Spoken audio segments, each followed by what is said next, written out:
ঠিক তদ্রূপ ভাবে যারা কোরআনের মাহফিলগুলোকে বন্ধ করে দেয়, যেখানে আলেম ওলামার কথা হয়, এই কথার মধ্যে যারা বাধা দেয়, এদের যদি রক্ত চেক আপ করা হয়, এদেরকে ডাক্তারখানায় যদি ভর্তি করে দেয়, এদের যদি রক্ত চেক আপ করা হয়, এদের রক্তের মধ্যে আবু জাহাল, আবু লাহাব, উতবা, শাইবা, নমরুদ, ফিরআউনের রক্তের সাথে মিল পাওয়া যাওয়ার কথা বলেন, ঠিক কি না? ঠিক। كما فضل مكانا على مكان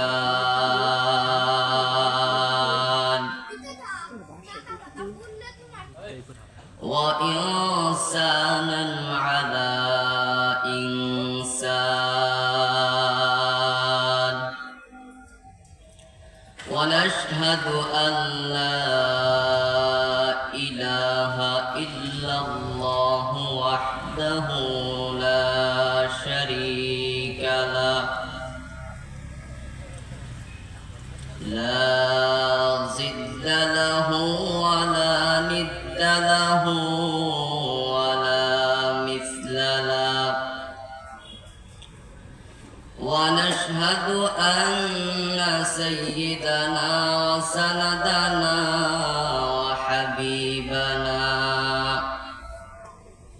وحبيب وربنا وطبيب وقلوبنا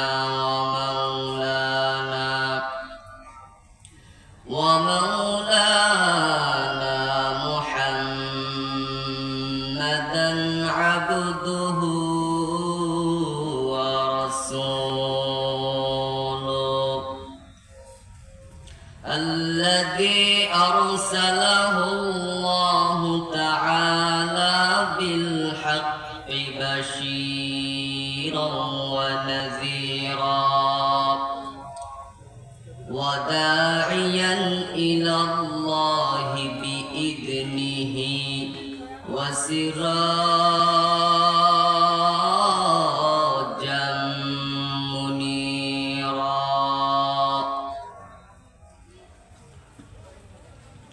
أما بعد فأعوذ بالله من الشيطان الرجيم. بسم الله الرحمن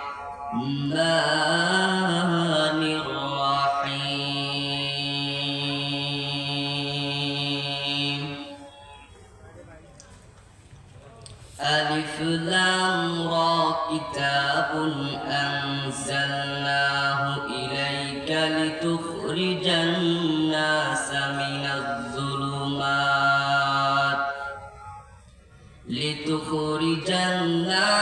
من الظلمات إلى النور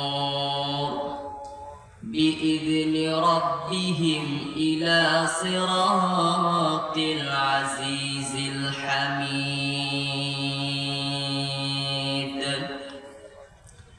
وقال النبي صلى الله عليه وسلم: تركت فيكم أمرين لن تضلوا ما تمسكتم بهما كتاب الله وسنة رسولي. إن الله وملائكته يصلون على النبي يا أيها الذين آمنوا صلوا عليه وسلموا تسليما. اللهم صل على محمد وعلى آل محمد كما صليت على إبراهيم وعلى آل إبراهيم إنك حميد مجيد. اللهم بارك على محمد وعلى آل محمد كما باركت على إبراهيم وعلى آل إبراهيم إنك حميد مجيد. ذكر حق مدغزاي روح را مرحمة مدعي دل مجروح را لا إله إلا الله لا إله إلا الله لا إله إلا الله جور لا إله إلا الله لا إله إلا الله لا إله إلا الله لا إله إلا الله محمد رسول الله मैं दूर हो मजबूर हुआ सैयद आलम मैं दूर हो मजबूर हुआ सैयद आलम दीदार दिखाते नहीं आवाज सुना दो दीदार दिखाते नहीं आवाज सुना दो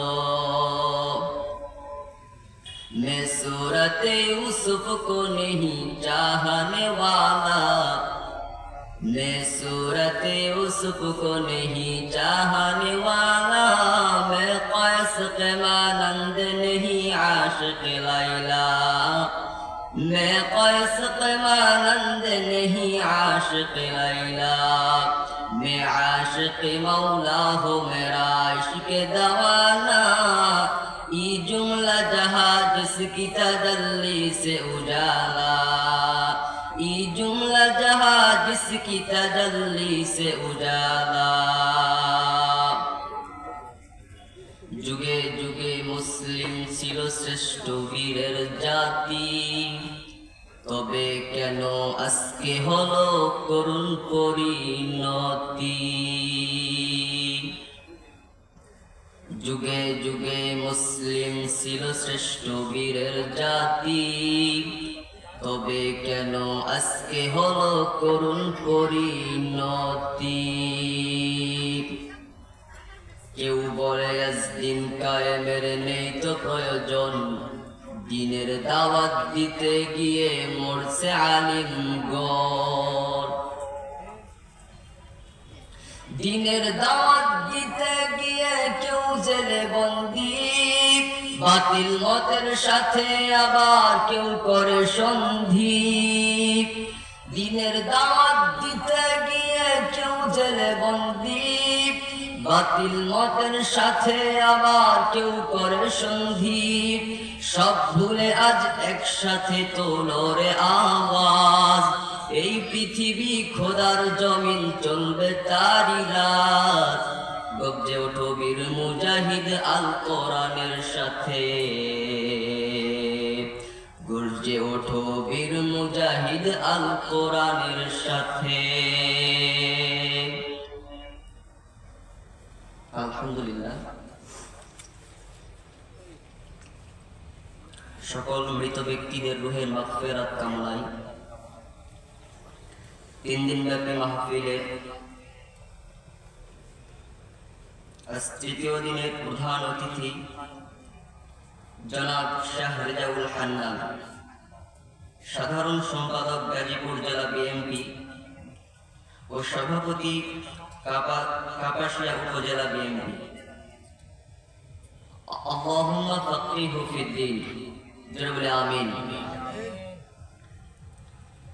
সম্মানিত সভাপতি হযরত মাওলানা মুহাম্মদ সলিমউদ্দিন সাবেক ভারপ্রাপ্ত অধ্যক্ষ দিগদা দারুল উলুম ফাজিল মাদ্রাসা আল্লাহুম্মা ফাক্কিহু ফিদ্দীন জোরে বলে আমিন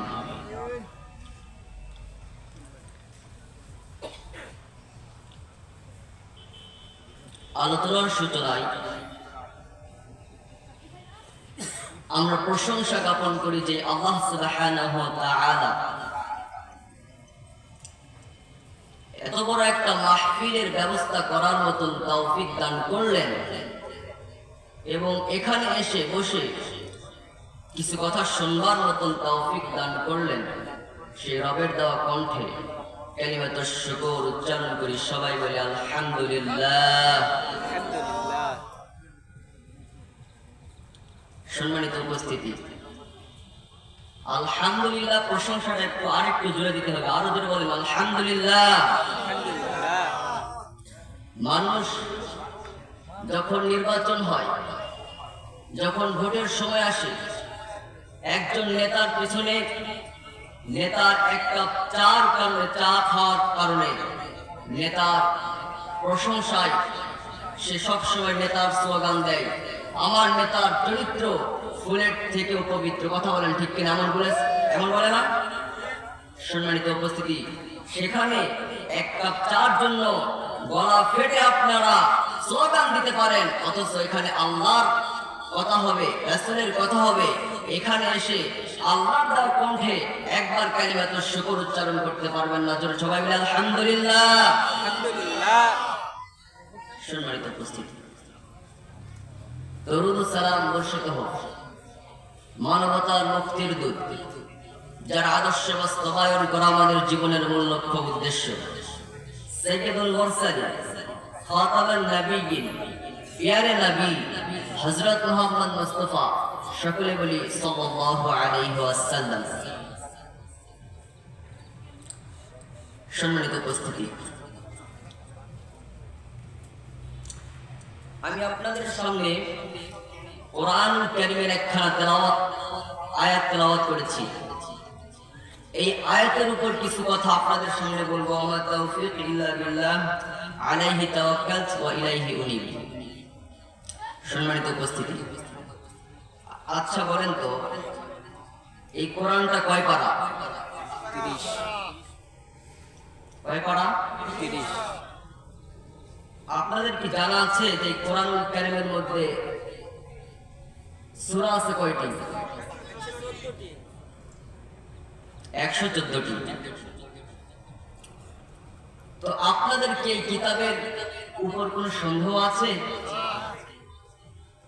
পৃথিবীতে যত বই আছে, সব বইয়ের শুরুতে অথবা শেষে লেখা থাকে যে এই বইয়ের মধ্যে যদি কোনো ভুল ত্রুটি থাকে তাহলে আমাদেরকে জানাবেন, আমরা সংশোধন করিতে বাধিত থাকিব, আমরা সংশোধন করব। কিন্তু এই কিতাবের মধ্যে কি এমন কিছু লেখা আছে? এই কিতাবের মধ্যে লেখা আছে যালিকাল কিতাবু লা রাইবা ফীহি, এই কিতাবের মধ্যে কোনো সন্দেহ নেই। আপনাদের কি সন্দেহ আছে ভাই? হ্যাঁ। তাহলে তো দুঃখ হলেও সত্য, আজকে নিজেকে মুসলমান দাবি করে মানুষের উপর জুলুম করে, 16টি বছর মানুষের উপর জুলুম করেছে, দেশের টাকা পাচার করেছে। সে বলে যে কোরআন মানি হাদিস মানি, সে বলেছে যে হাদিসের মধ্যে ভেজাল আছে। হ্যাঁ, হাদিসের মধ্যে ভেজাল থাকতে পারে, কারণ হাদিসের মধ্যে তো জাল জায়েদ হাদিস আছে, আছে না নাই? আছে, থাকতে পারে। কিন্তু এই লোকটা মজলিসের মধ্যে বলেছে যে হাদিসের মধ্যে যেমন ভেজাল আছে, কোরআনের মধ্যেও নাকি তেমন ভেজাল আছে। নাউজুবিল্লাহ বলেন।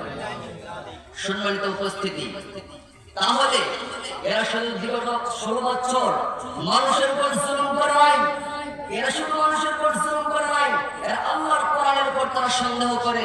সুতরাং এরা শুধু জালিম নয়, এরা কাফের, এরা মুশরিক। এদের জন্য কোনো জেলখানা নয়, এদেরকে ডাইরেক্ট অ্যাকশন, কোরআনের আয়াত মতে, আল্লাহর কথা মতে, হাদিসের বিধান মতে এদেরকে ডাইরেক্ট অ্যাকশন, এদেরকে এক নম্বরে এদেরকে ফাঁসি দিতে হবে, কোনো জেলখানা নয়। এই মতের পক্ষে ডাক্তার আছেন কারা কারা?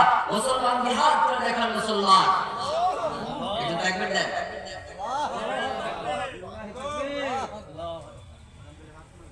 নারে তাকবীর। আল কোরআনের আলো, আল হাদিসের আলো, কোরআন হাদিস যেখানে আমরা আছি সেখানে, আলেম ওলামা যেখানে আমরা আছি সেখানে, শেখ হাসিনা যেখানে আমরা নাই সেখানে। নারে তাকবীর। আল্লাহু আকবার। এবার একটু গাটা একটু গরম হয়ে নেন, আপনারা একটু সামনে আসেন, একটু সামনে আসেন। সম্মানিত উপস্থিতি, তো এখন আমাদের জানার বিষয় হচ্ছে যে কোরআনটা আমাদেরকে আল্লাহ তাআলা কিসের জন্য দিয়েছে, কিভাবে দিয়েছে আমাদেরকে। আল্লাহ তাআলা বলেন, ইন্না আরাদনাল আমানা, আমি আল্লাহ এই কোরআনটাকে তোমাদের কাছে আমানত হিসেবে দিয়েছি। কি হিসাবে দিয়েছে? আমানত। আমানত হিসেবে দিয়েছে। على السماوات والأرض والجبال فأبين أن يحملنها واشفق منها وحملها الإنسان إنه كان ظلوما جهولا। আল্লাহ তাআলা বলেন, এই কোরআনটাকে আমি নাযিল করার পরে আমি এই কোরআনটাকে আসমানকে দিতে চেয়েছিলাম যে আসমান, আমি তোমার কাছে এই কোরআনটা রাখতে চাই। কিন্তু আল্লাহ তাআলা আসমান আল্লাহ তাআলাকে বলেছিল, আল্লাহ আমরা এই কোরআনকে রাখতে পারবো না, কারণ আমরা কোরআনের সম্মান মর্যাদা আমরা দিতে পারবো না। সুতরাং আপনার সৃষ্টি অন্য কোন মাখলুকাতকে আপনি এই কোরআনটা দিয়ে দেন। আল্লাহ তাআলা বলেন, এরপর আল্লাহ জমিনকে বললেন, জমিনও নিল না। এরপর পাহাড়কে বললেন, পাহাড়ও নিল না। সম্মানিত উপস্থিতি, আল্লাহ তাআলা বলেন যে মানুষ এই কোরআনটাকে নিল, কিন্তু আল্লাহ তাআলা বলেন, ইন্নাহু কানা যালুমান জাহুলা, নিশ্চয়ই মানুষ তো বড়ই জালিম। কি বলেছে? জালিম কেন বললেন? এইটা আমাদের জানার বিষয় আছে না নাই? বলেন, আওয়াজ দিতে হবে, আছে না নাই? আছে। সম্মানিত উপস্থিতি, জালিমের সংজ্ঞা হলো যে আপনি এই মাথার মধ্যে একটা টুপি আছে, আচ্ছা বলেন তো এই মাথা আর এই টুপিটা থাকার স্থান কোথায়? মাথার মধ্যে। যদি আপনি এই টুপিটাকে যদি পায়ের নিচে রাখেন তাহলে কি হবে? টুপির সাথে ব্যাঘাত হয়ে যাবে। টুপির উপর এটা জুলুম করা হলো, অত্যাচার করা হলো। সুতরাং শুধু কোরআনকে শুধু সুন্দরভাবে বাড়িতে সুন্দরভাবে রাখলেই হবে না, এই কোরআনে কিভাবে কোরআনকে সম্মান দিতে হবে, কিভাবে কোরআনকে মর্যাদা দিতে হবে। সম্মানিত উপস্থিতি, আপনি যেই কাজ করবেন না কেন সেই কাজই এই কোরআন দিয়ে করতে হবে। আমার কথা কি বোঝা যায়? বোঝা যায়? বোঝা যায়? যায়। সম্মানিত উপস্থিতি, তো আল্লাহ তাআলা এখন বলেন যে আলিফ লাম রা কিতাবুন আনজালনাহু ইলাইকা লিতুখরিজান নাস মিনাল যুলুমাতি ইলান নূর বিইذনি রাব্বিহিম ইলা সিরাতিল আজিজিল হামিদ। আল্লাহ তাআলা বলেন, ও নবী, আমি আপনার কাছে এই কোরআনটাকে আমি আল্লাহ আমানত হিসেবে দিয়েছি। কি হিসেবে দিয়েছে বলেন? আল্লাহ কোরআনটাকে আমানত হিসেবে দিয়েছে। আল্লাহ তাআলা বলেন, আলিফ লাম রা কিতাবুন আনজালনাহু ইলাইকা লিতুখরিজান নাস মিনাল যুলুমাতি ইলান নূর বিইذনি রাব্বিহিম ইলা সিরাতিল আজিজিল হামিদ। আল্লাহ তাআলা বলেন, ও নবী, আমি আল্লাহ এই কোরআনটাকে কেন নাযিল করলাম জানেন? ও নবী, কেন আমি এই কোরআনটাকে নাযিল করলাম? যাতে করে আপনি আপনার উম্মতদেরকে জাহান্নামের পথ থেকে বের করে আপনি যেন জান্নাতের পথে নিয়ে যেতে পারেন। এই জন্য আমি আল্লাহ এই কোরআনটাকে নাযিল করলাম। তাহলে কোরআন আল্লাহ তাআলা কেন নাযিল করলেন বলেন?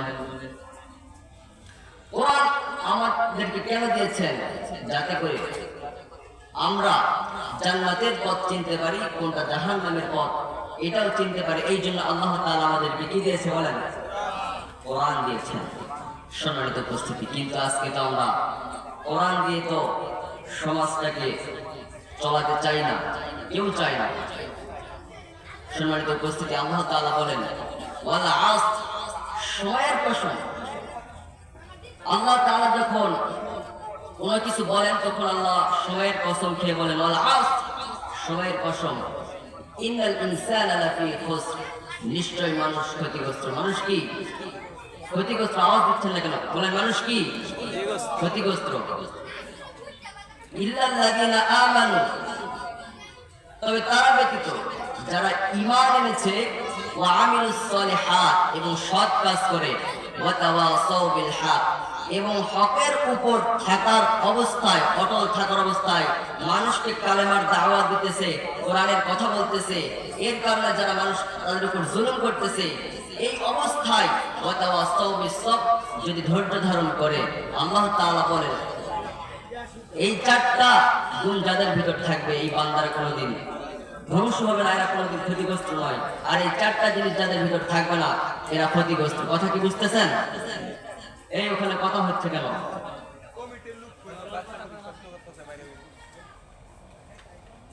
সম্মানিত উপস্থিতি, আল্লাহর নবী বলেন, তারাকতু ফীকুম আমরাইন লান তাদিল্লু মা তামাসসাকতুম বিহিমা কিতাবাল্লাহ ওয়া সুন্নাতা রাসূলি। আল্লাহর নবী বলেন, আমি নবী দুনিয়ার মধ্যে চিরদিন থাকবো না, তবে সাহাবায়ে কেরাম তোমরা শোনো,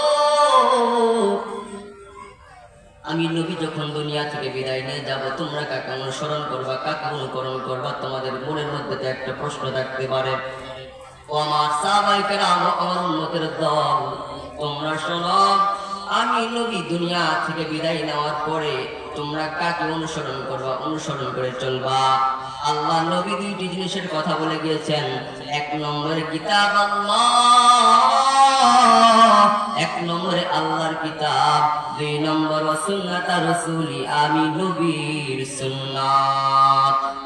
ইমামুল আউয়ালিন আল আখিরিন বাহরে সাদকা রাহমাতাল লিল আলামিন সাইয়্যিদুল কাউনাইন খাতমুল মুরসালিন আখিরা মুদবুদ ফখরুল আউয়ালিন শুধু মওজুদাশ রাহমাতাল লিল আলামিন মসজিদে শুধু হামারো জমিন।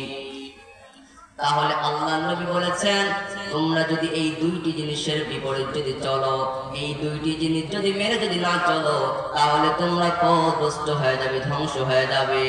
আর যদি তোমরা এই দুইটি জিনিস যদি তোমরা অনুকরণ করে যদি চলো, তাহলে তোমরা কোনোদিন পথভ্রষ্ট হবে না। সেই দুইটি জিনিসের নাম কি বলেন? এক নম্বরে কোরআন কিতাব আল্লাহ, আল্লাহর কিতাব। দুই নম্বর সুন্নাত রাসূলি, আমি নবীর সুন্নাত।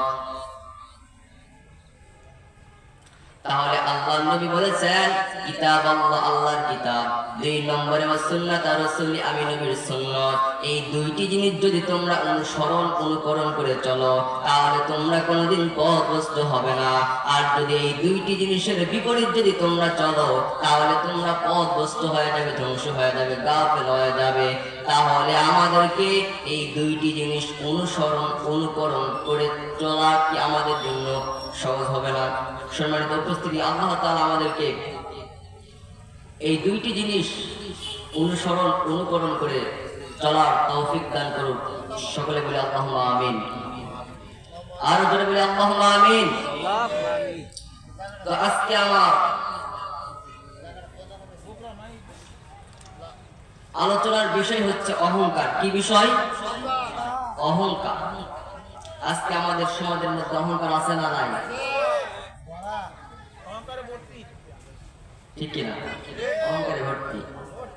যখন একজন গরিব ধনী হয়ে যায়, তখন তার অনুসারে আর সমাজের মধ্যে থাকা যায় না। ঠিক কিনা?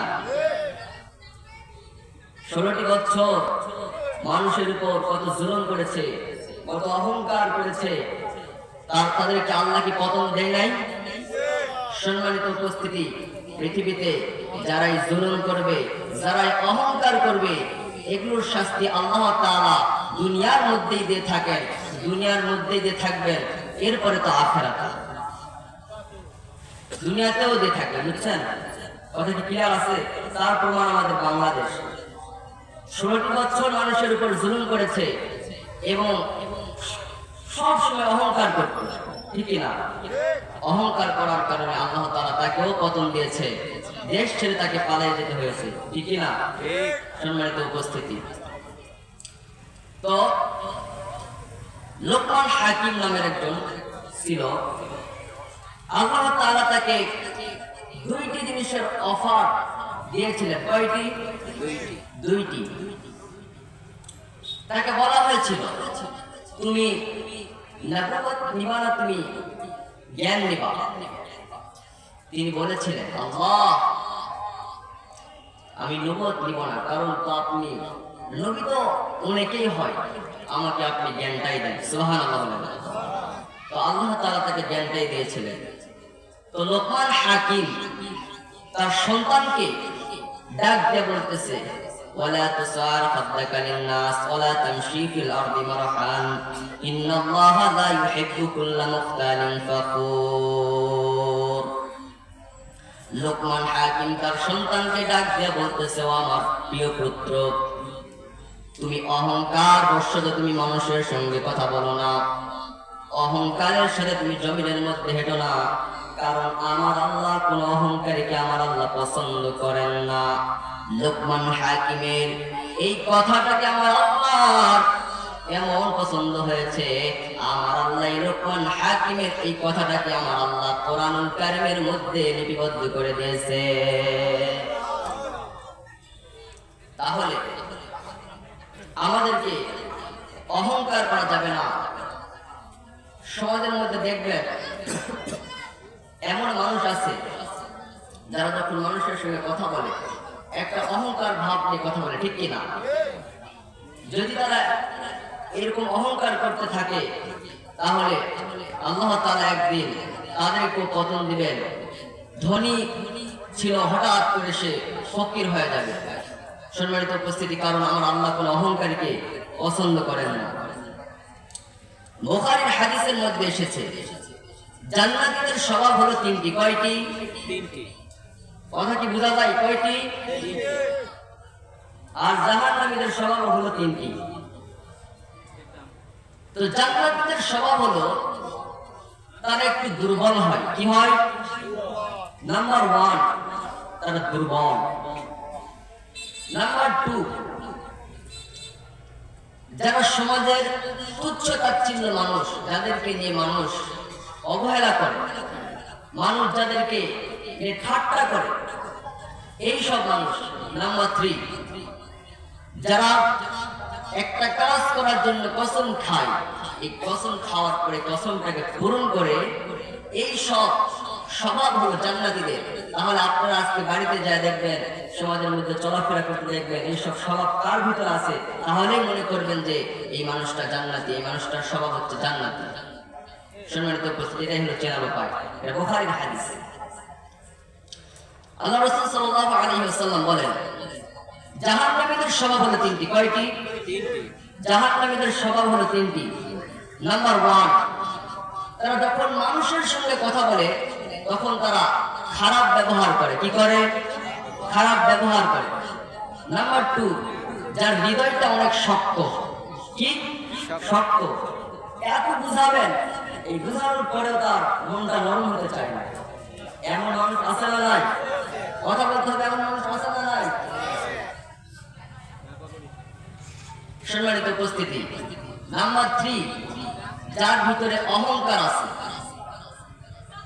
সব সময় অহংকার নিয়ে চলে, এই সব চরিত্র, এই সব স্বভাব হলো জাহান্নামীদের স্বভাব।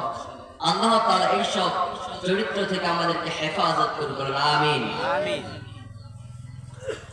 মাসউদ রাদিয়াল্লাহু তাআলা আনহু বলেন, আল্লাহর নবী একদিন সাহাবায়ে কেরামদেরকে নিয়ে আল্লাহর নবী একদিন বসেছিলেন। হঠাৎ আল্লাহর নবী আলোচনা করতেছিলেন। আল্লাহর নবী বলতেছেন, কার অন্তরের মধ্যে যদি সরিষার দানা পরিমাণ অহংকার থাকে, ওই বান্দা কোনোদিন জান্নাতের মধ্যে যাবে না। আর যেই বান্দার ভিতরে সরিষার দানা পরিমাণ কোনো অহংকার নেই, ওই বান্দা আমার আল্লাহর জান্নাতের মধ্যে চলে যাবে। একজন সাহাবী তারা বলে, পয়গম্বর, আমাদের ভিতরে এমন মানুষ আছে যার টাকা আছে, পয়সা আছে, নবী গো, যদি সে টাকা আছে, পয়সা আছে, যদি এখন সে যদি ইচ্ছা করে আমি একটা সুন্দর জামা পরবো, সুন্দর একটা জুব্বা পরবো, সুন্দর একটা পায়জামা পরবো, সুন্দর একটা টুপি পরবো, সুন্দর জুতা পরবো, আল্লাহর নবী বলেন এই সব যদি পরে সে যদি করে বেড়ায়, তাহলে কি এটাও কি অহংকার? আল্লাহর নবী ডাক দিয়া বলতেছে, ও আমার সাহাবায়ে কেরাম, শোনো শোনো শোনো শোনো শোনো, এইটা কোনোদিন অহংকার হতে পারে না। কারণ আমার আল্লাহ সৌন্দর্য, আমার আল্লাহ সৌন্দর্যকেই বেশি পছন্দ করে।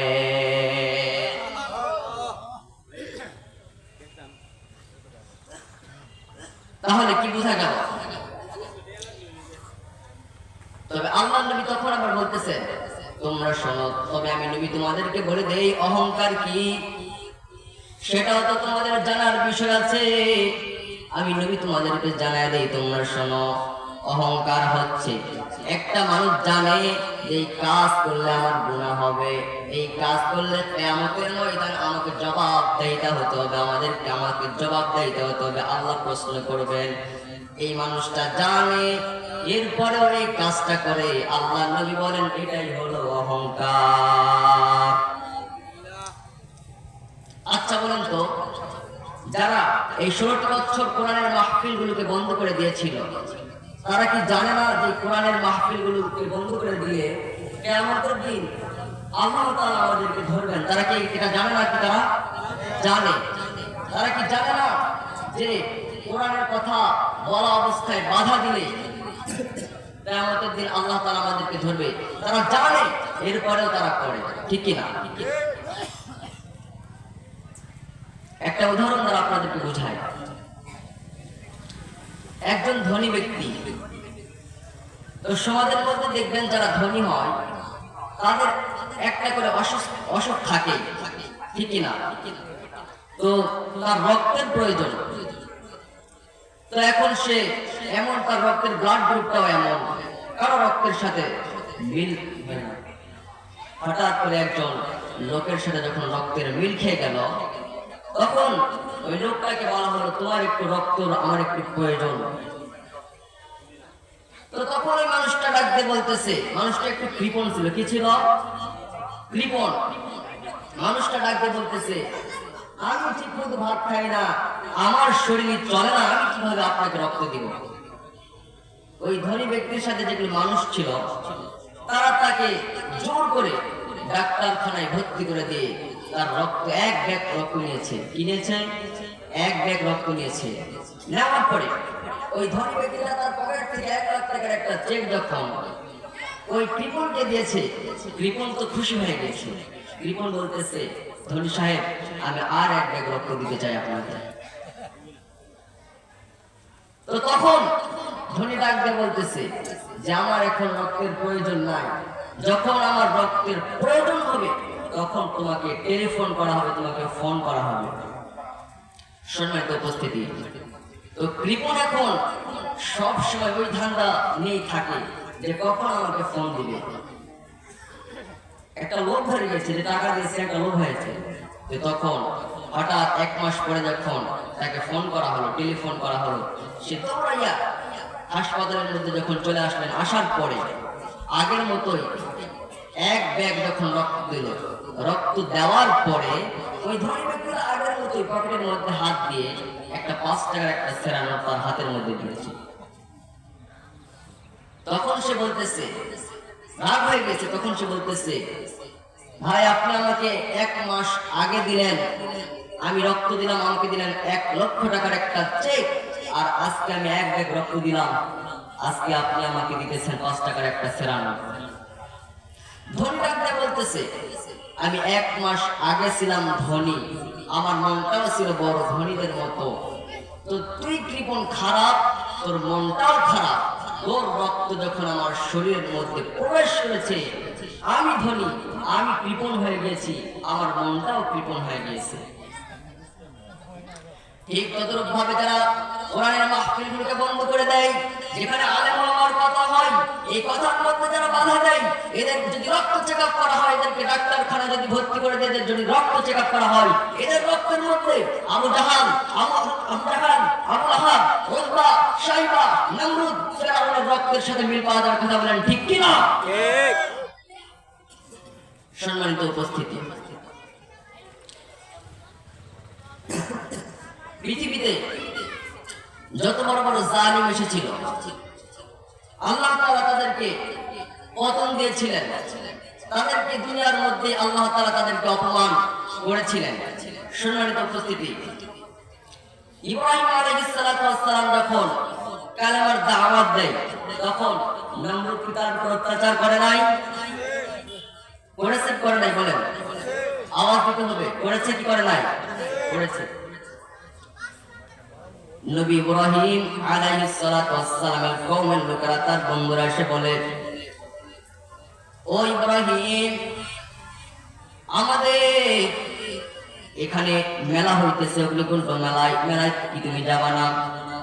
যখন ইব্রাহিমকে এসে বলা হলো, ইব্রাহিম ডাক দিয়ে বলতেছে, ও আমার বন্ধুরা তোমরা শোনো, আমি যেতে পারবো না, কারণ আমি অসুস্থ। আচ্ছা বলেন তো অসুস্থ কয় প্রকার? বলেন। অসুস্থ দুই প্রকার। কয় প্রকার? একটা শারীরিক আর একটা মানসিক। কয় প্রকার? দুই প্রকার, শারীরিক আর একটা মানসিক। নবী ইব্রাহিম আলাইহিস সালাতু ওয়াস সালাম শারীরিকভাবে তিনি অসুস্থ ছিলেন না, তিনি অসুস্থ ছিলেন মানসিকভাবে। কারণ একজন নবীর সামনে যদি তার কওমের লোকেরা মূর্তি বানায় ইবাদত করে জাহান্নামের পথে যায়, একজন নবীকে কি ভালো লাগে? বলেন, কখনোই ভালো লাগবে না। সম্মানিত উপস্থিতি, যখন ইব্রাহিম আলাইহিস সালাতু ওয়াস সালামকে বলা হলো, ইব্রাহিম আলাইহিস সালাতু ওয়াস সালাম ডাক দিয়ে বলতেছে, আমি যেতে পারবো না, আমি অসুস্থ, আমি যেতে পারবো না, তোমরা যাও। যখন তার কওমের লোকেরা, বন্ধু বান্ধব সবাই যখন ওই মেলার মধ্যে যখন চলে গেল, আল্লাহ নবী ইব্রাহিম ওই সময় মন্দিরের মধ্যে ঢোকার পরে, গির্জার মধ্যে ঢোকার পরে দেখতেছে মূর্তিগুলো। আল্লাহ নবী ইব্রাহিম সব মূর্তির মাথা কেটে কেটে ফেললো, নাক ভাঙলো, পা ভেঙে ফেললো। ভেঙে ফেলার পরে যখন চলে আসলো, ইব্রাহিম আলাইহিস সালাতু ওয়াস সালাম যখন বাড়িতে এসে আবার শুয়ে আছে, নমরুদ যখন পরিদর্শন করতে যাবে, নমরুদ দেখতেছে এই মন্দিরগুলোর এই মূর্তিগুলোকে যেন ভেঙেছে। তখন ইব্রাহিম আলাইহিস সালাতু ওয়াস সালামের উপর সন্দেহ হয়ে গেল নমরুদের, কারণ ইব্রাহিম আলাইহিস সালাতু ওয়াস সালাম কালেমার কথা বলে, এগুলো তো সে মানে না, সে আমাদের অগ্নিকুণ্ড মেলার মধ্যেও যায় নাই। তখন ইব্রাহিমকে ডাকা হলো, ও ইব্রাহিম বলো এই কাজ কে করেছে, তুমি এখন বলো। ইব্রাহিম আলাইহিস সালাতু ওয়াস সালাম ডাক দিয়ে বলতেছে, নমরুদ, তোমার মূর্তি, তোমরা যাকে রব হিসেবে মানো, ওই রবকে তোমরা জিজ্ঞেস করো, তোমার রব তোমাকে জবাব দিয়ে দিবে, উত্তর দিয়ে দিবে কে এগুলোকে ভেঙে ফেলেছে। তখন নমরুদ খেপে গেলেন। নমরুদ ডাক দিয়ে বলতেছে, ও ইব্রাহিম, তুমি যাকে রব হিসেবে মানো, ওই রবের পরিচয় কি তুমি একটু বলো আমাকে। আল্লাহ নবী ইব্রাহিম ডাক দিয়ে বলতেছে, আমার আল্লাহ আমাকে সৃষ্টি করেছে, পৃথিবীতে যত মানুষ আছে, পৃথিবীতে যা কিছু আছে, আমার আল্লাহ সৃষ্টি করেছে। নমরুদ ডাক দিয়ে বলে, ও ইব্রাহিম, তোমার আল্লাহর পরিচয় কি? আল্লাহ নবী ইব্রাহিম ডাক দিয়ে বলে, আমার আল্লাহ মৃত্যু দেয়, আমার আল্লাহ মৃত্যু দেয়, মানুষকে আবার জীবন আমার আল্লাহ দান করে। কি করে? তো নমরুদ তখন ডাক দিয়ে বলতেছে, এই ব্যাপার, এটা তো আমিও পারি, আমিও তো মানুষকে জীবন দিতে পারি, আবার মৃত্যু দিতে পারি। সম্মানিত উপস্থিতি, এই বলে তখন জেলখানা দুইটা আসামিকে নিয়ে আসলো, যেগুলোকে কয়েকদিন পরে ফাঁসি দিবে, সেগুলোকে নিয়ে আসার পরে ইব্রাহিম আলাইহিস সালাতু ওয়াস সালামের সামনে একটা কল্লা মোবারক কেটে ফেললো, আর একটা কল্লা মোবারক যখন কাটার সময় বলতেছে, যা, তোকে জীবন দিয়ে দিলাম। নাউযুবিল্লাহ। নাস্তিকদের মাথার মধ্যে কোনো কিছুই নাই। সাধারণ মানুষের মাথার মধ্যে যে ব্রেনটা আছে, যে ইয়াটা আছে, ওই নাস্তিকদের মাথার মধ্যে এটাও নাই। এদের মাথাটা যদি খোলা হয়, খুলে যদি চেক আপ করা হয়, এদের মাথার মধ্যেই ওই গোবরের ডালি ছাড়া আর কিচ্ছু পাওয়া যাবে না। সম্মানিত উপস্থিতি, তো এই নমরুদ নিজেকে রব দাবি করেছিল, আল্লাহ তাআলা তাকেও অপমান লাঞ্ছিত করেছিল, তাকে আল্লাহ তাআলা মশার কামড় খেয়ে, জুতার বাড়ি খেয়ে সে দুনিয়া থেকে বিদায় হয়েছিল। সম্মানিত উপস্থিতি, আল্লাহর নবী বলেন, অহংকার হলো আল্লাহর চাদর। অহংকার কার চাদর? অহংকার হচ্ছে আল্লাহর চাদর। আল্লাহর নবী বুঝাইতেছেন, আল্লাহর নবী একদিন রাস্তা দিয়ে হাঁটতেছেন, এমন অবস্থায় একজন বেদুইন ফকির আইসা আল্লাহর নবীর একটা চাদর পড়েছিল, চাদরটা ধরে টান দিলেন, দিয়া বলে, ইয়া মুহাম্মদ, আমাকে কিছু ভিক্ষা দাও।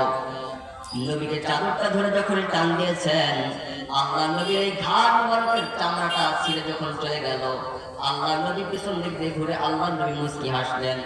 আচ্ছা বলেন তো, আমাদেরকে যদি এই শীতের সময় যদি কোনো ফকির এইভাবে যদি আমাদেরকে ডাক দেয় আর ভিক্ষা চায়, তাহলে আমরা তাকে কি করবো বলেন?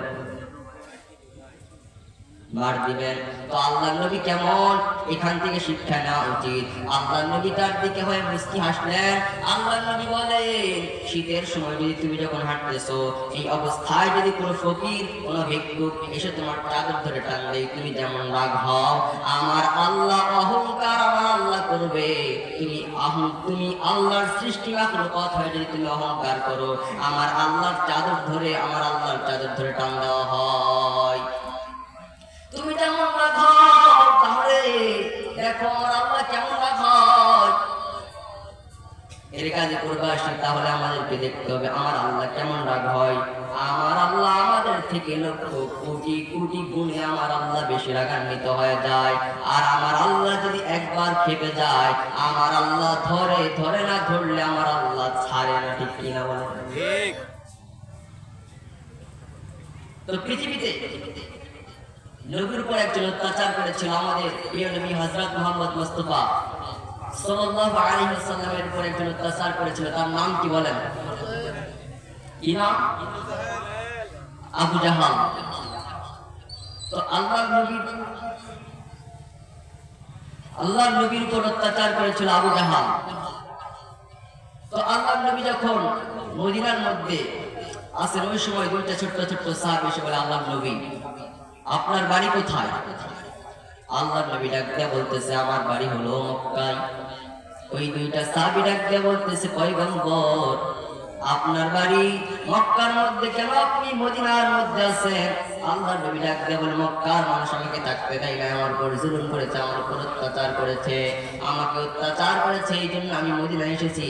মদিনার মানুষ আমাকে জায়গা দিয়েছে, এই কারণে আমি মদিনার মধ্যে আছি। দুইটা ছোট্ট ছোট্ট সাহাবী ডাক দিয়ে বলে, ও আল্লাহর নবী আপনার উপর কে বেশি অত্যাচার করেছে, কে বেশি আপনার উপর জুলুম করেছে? আল্লাহর নবী ডাক দিয়ে বলে, আমার উপর অত্যাচার করেছে, আমার উপর জুলুম করেছে আবু জাহাল। কি করেছে? আবু জাহাল। ওই দুইটা ছোট্ট ছোট্ট সাহাবী যখন আল্লাহর নবীর কাছ থেকে উঠে চলে গেলেন, যাওয়ার পর তারা দুইজন একজনের হাতের উপর হাত দিয়ে বলতেছে, যদি কোনো দিন যদি বদরের যুদ্ধ হয়, মুসলমানের যদি যুদ্ধ হয়, আর যুদ্ধের ময়দানে যদি আবু জাহাল আসে, তাহলে আমরা দুইজন ছোট্ট ছোট্ট ভাই, আমরা তাকে আবু জাহালকে আমরা হত্যা করে ফেলবো। যখন বদরের যুদ্ধ সময় হয়ে আসলো, কিছুদিন পরে যখন বদরের যুদ্ধ হবে, তখন ওই আল্লাহর নবী দেখতেছিলেন যে কাকে নেওয়া যায়। কারণ যুদ্ধের ময়দানে যাওয়ার জন্য এসেছিল ন্যাংরা খোরা এমন মানুষ এসেছিল। আল্লাহর নবী বাঁচতেছিলেন যে কাকে নেওয়া যায়। হঠাৎ করে ওই 10 বছরের একজনের বয়স ছিল 10 বছর, আর একজনের বয়স ছিল 8 বছর। আল্লাহর নবী যখন ওই 10 বছরের ওই সন্তানটার কাছে যখন চলে গেলেন, আল্লাহর নবী ডাক দিয়ে বলতেছে, ও সন্তান তুমি কেন এখানে দাঁড়াইছো? ওই সন্তান ডাক দিয়ে বলে, আল্লাহর নবী আমি বদরের যুদ্ধের ময়দানে যাব। আল্লাহর নবী বলতেছে, না না, তুমি বদরের যুদ্ধের ময়দানে তোমার যাওয়ার দরকার নাই, তুমি তো ছোট, তোমার যাওয়ার দরকার নাই। আল্লাহর নবীকে যখন অনেকবার যখন বারংবার বলতে থাকলো, আল্লাহর নবী বললেন, আচ্ছা তুমি যেও। আল্লাহর নবী যখন তাকে যাওয়ার জন্য অর্ডার দিয়ে দিলেন, আল্লাহর নবী কিছু দূর যাওয়ার পরে দেখতেছে আর একজন ছোট্ট সাহাবী দাঁড়ায় আছে, তার বয়স হলো 8 বছর। আল্লাহর নবী ডাক দিয়ে বলতেছে, তুমি যেতে পারবা না, ও যেতে পারবে, তুমি যেতে পারবা না, কারণ তুমি তো ছোট্ট। ওই ছোট্ট সাহাবী ডাক দিয়ে বলে, পয়গম্বর আমার ভাই 2 বছরের বড়, আমার ভাই যদি যেতে পারে তাহলে আমিও যাব। আমার ভাই 2 বছরের বড় কারণে তার একটু শক্তি একটু বেশি, এই কারণে তাকে যেতে দিয়েছেন। আল্লাহর নবী আপনি শোনেন, আমার ভাই আর আমার মধ্যে কুস্তি লাগায় দেন। সুবহানাল্লাহ। যখন কুস্তি লাগায় দিল, কুস্তি লাগায় দেওয়ার পরে আল্লাহর নবী যখন কুস্তি লাগায় দিল, ওই ছোট্ট সাহাবী তার বড় ভাইকে ডাক দিয়ে বলতেছে, বড় ভাইকে ইশারা দিয়ে বলতেছে, বড় ভাই আমাকে তুমি শক্তভাবে ধরবা না, যদি আমাকে তুমি শক্তভাবে ধরো তাহলে আমি তোমার সাথে পারবো না। তুমি একটু এই কুস্তির মধ্যে তুমি একটু হেরে যাও, তুমি তো নবীর সামনে অপমান হবে, কিন্তু শুনে রাখো আজকে তুমি অপমান হইতেছো, তাই আমাদের দিন তোমার সম্মান মর্যাদা বাড়ায় দিবে, তিনি হলেন কে? যখন ওই ছোট্ট ভাই বড় ভাই যখন কুস্তির মধ্যে লাগা গেল, কুস্তির মধ্যে ওই ছোট ভাই বড় ভাইকে যখন নিচে ফেলা দিলেন, আল্লাহ নবী তাদের দুইজনকেই বদরের যুদ্ধের ময়দানে যাওয়ার জন্য আল্লাহ নবী ঘোষণা দিয়ে দিলেন। আল্লাহ নবী যখন তাদেরকে যুদ্ধের ময়দানে যাওয়ার জন্য অর্ডার যখন দিয়ে দিলেন, যুদ্ধের ময়দানে চলে গেল। কিন্তু তারা কোনটা? আবু জাহেল তারা চিনে না, কারণ তাদের বাড়ি মদিনায় আর আবু জাহেলের বাড়ি কোথায় বলেন? মক্কায়। আল্লাহ নবীর উপর জুলুম করেছে আবু জাহাল, এই জন্য তারা মারার জন্য গিয়েছিল আবু জাহালকে। একজন সাহাবী দাঁড়ায় আছে আবু জাহালকে মারবে, কিন্তু সে মনে মনে ভাবতেছে যে আমার সঙ্গে আর একটা যদি মানুষ থাকতো তাহলে আবু জাহালকে মারতে আমার একটু সহজ হয়ে যেত। কি ভাবতেছে বলেন? তখন ওই ছোট্ট ছোট্ট সাহাবীগুলো ডাকতে বলে, ও চাচা, আপনি কি আবু জাহালকে চিনেন? ওই ছোট্ট ছোট্ট সাহাবী যখন এই কথা যখন জিজ্ঞেস করেছে, আব্দুল্লাহ ইবনে মাসউদ রাদিয়াল্লাহু তাআলা আনহু বলেছেন, ওইটাই হলো আবু জাহেল, যে ঘোড়ার উপর যে বসে আছে ওইটাই হলো আবু জাহেল। ছোট্ট ছোট্ট সাহাবী দৌড়াইয়া যখন আবু জাহেলকে মারার জন্য উপর নিচ থেকে যখন তীর নিক্ষেপ করতেছে, আবু জাহেলের শরীর মোবারকে লাগে না, তখন তারা বুদ্ধি করে ঘোড়ার পায়ের মধ্যে যখন আঘাত করলেন, ঘোড়াটা যখন পড়ে গেল, আব্দুল্লাহ ইবনে মাসউদ রাদিয়াল্লাহু তাআলা আনহু দৌড়াইয়া আয়েশা আবু জাহেলের কল্লা মোবারকে এক কোপ দিয়া আবু জাহেলের কল্লা মোবারক আলাদা করে দিলেন। তাহলে দেখেন, এত বড় একজন নেতা, তাকেও সাধারণ জনগণের হাতে তার মৃত্যুটা হয়ে গেল। কারণ একটাই, নবীর উপর জুলুম করেছে। কি করেছে? জুলুম করেছে। আল্লাহ তাআলা বলেন, ওমান আযলামু মিম্মান মানা'a মাসাজিদাল্লাহ আন ইউযকারা ফিহা ইসমুহু ওয়া সা'a ফি খরাবিহা উলাইকা মা কানা লাহুম আন ইয়াদখুলুহা ইল্লা খাইফিনা লাহুম ফিদ দুনিয়া খিজয়ুন ওয়া লাহুম ফিল আখিরাতি আযাবুন আযীম। আল্লাহ তাআলা ডাকতে বলে, ও নবী, আপনি কি জানেন জালেম কারা জানেন? আল্লাহ তাআলা ডাকতে বলেন, ও নবী, যেখানে আল্লাহর কথা হয়, যেখানে রাসূলের কথা হয়, আপনাকে নিয়ে কথা হয়, ওই কথার মধ্যে বাধা দেয়, এরাই হলো জালেম। আচ্ছা দেখবেন, মসজিদের মধ্যে ইমাম সাহেব কথা বলতেছে, সভাপতি মেয়ে পর্দা করে না, সভাপতি ঘুষ খায়, ইমাম সাহেব যখন এই কথা বলে মসজিদের মধ্যে বাধা দেয়, ইমাম চেঞ্জ করে, এমন মানুষ আছে না নাই? এমন সভাপতি আছে না নাই? বলেন। ইমামের বেতন বন্ধ রাখে এমন আছে। আল্লাহ তাআলা বলতেছে, ও নবী, এই কাজগুলো যারা করে, আল্লাহ তাআলা বলতেছে এই মানুষগুলোই হলো, আল্লাহ তাআলা বলেন এই মানুষগুলোই হলো জালিম। এই মানুষগুলো কি বলেন? জালিম। আমি আল্লাহ এই জালিমদের শাস্তি কিয়ামতের ময়দানে তো দিব, এরা তো আছেই, কিন্তু আমি আল্লাহ দুনিয়ার মধ্যে এদেরকে অপমান লাঞ্ছিত দায়ক, এদেরকে আমি শাস্তি দিব, মৃত্যু দিব। অপমান লাঞ্ছিত দায়ক, এদেরকে আমি দুনিয়ার মধ্যে অপমান লাঞ্ছিত করব। পৃথিবীতে যত বড় জালিম এসেছিল, যত বড় বড় কাফের এসেছিল, যত বড় বড় মুশরিক এসেছিল, আল্লাহ তাআলা তাদেরকে দুনিয়ার মধ্যে অপমান লাঞ্ছিত করেছিলেন। ফিরআউনকে অপমান লাঞ্ছিত দায়ক মৃত্যু দিয়েছিল, নমরুদকে আল্লাহ তাআলা অপমানদায়ক মৃত্যু দিয়েছিল। ঠিক না?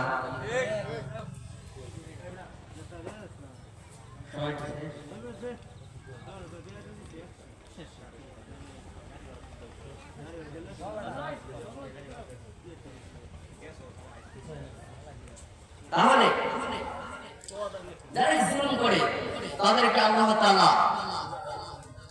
অপমান লাঞ্ছিতদায়ক মৃত্যু দেয়, দুনিয়ার মধ্যে তাদেরকে অপমান করে। তার প্রমাণ হলো আমাদের বাংলাদেশের প্রধানমন্ত্রী শেখ হাসিনা। কথা বলেন ঠিক কিনা? 16টা বছর মানুষের উপর কম অত্যাচার করে নাই। আলেম ওলামাদেরকে ফাঁসি দিয়েছে। নবীদের ওয়ারিস কারা বলেন? আলেম ওলামা। নবীদের উপর অত্যাচার করেছিল আবু জাহাল। আবু জাহালকে আল্লাহ তাআলা অপমান লাঞ্ছিত করেছিলেন। নবীদের যে কাজগুলো করতেছে তারা কারা বলেন? আলেম ওলামা, এই আলেম ওলামা এই নবীদের কাজগুলো করতেছে, নবীর যেগুলো কাজ ছিল সেগুলো আলেম ওলামা করে দিতেছে।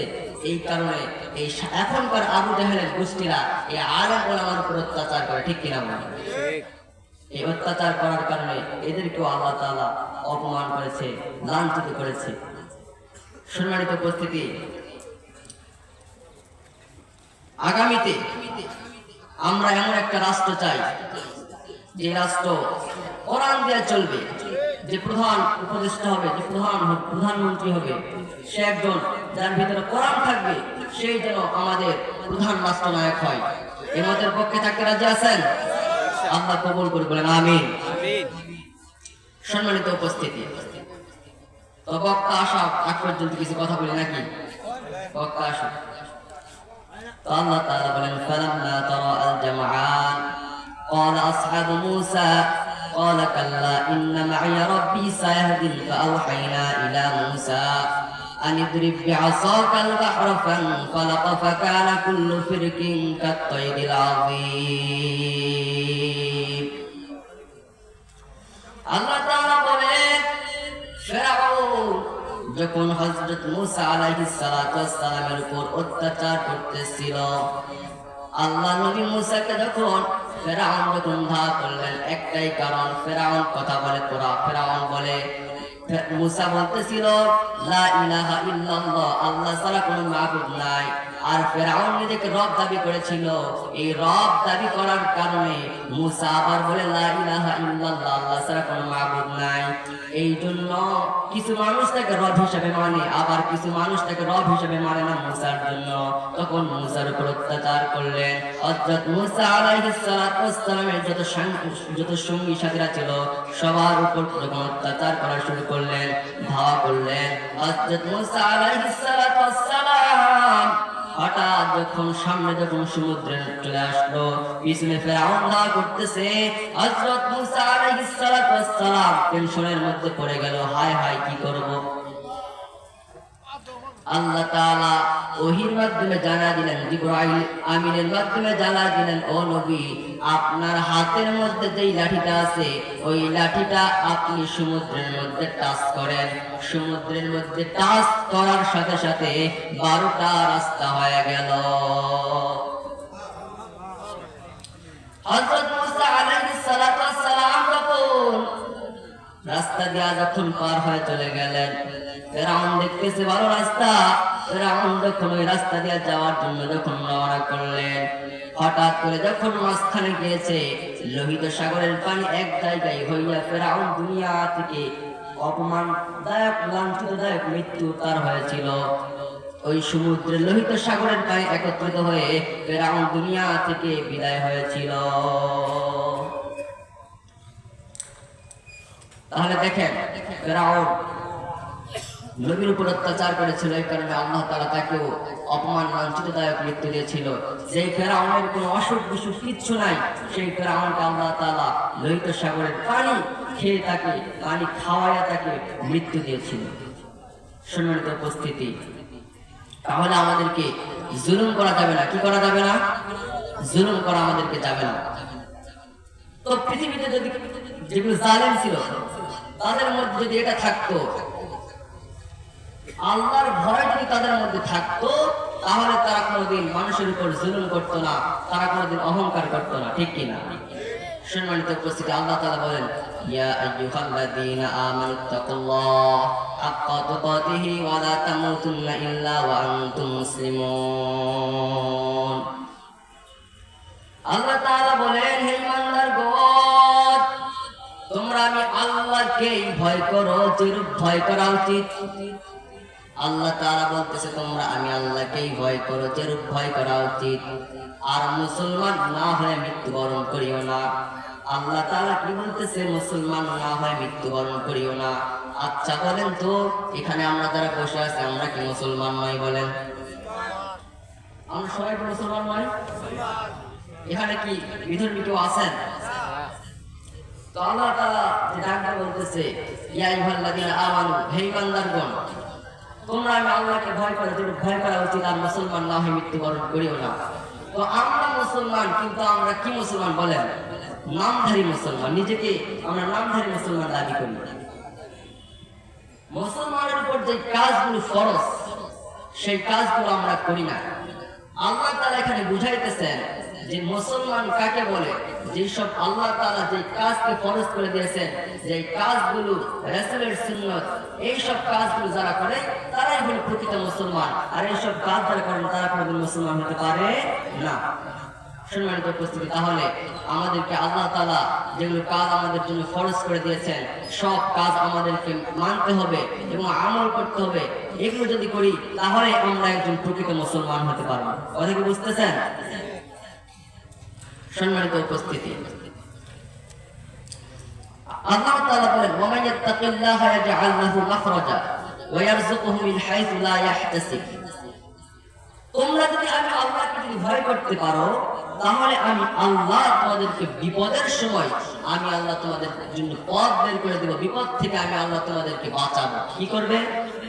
আমার আল্লাহ বিপদ থেকে আমাদেরকে বাঁচাবেন। সম্মানিত উপস্থিতি, নারে তাকবীর। অর্থাৎ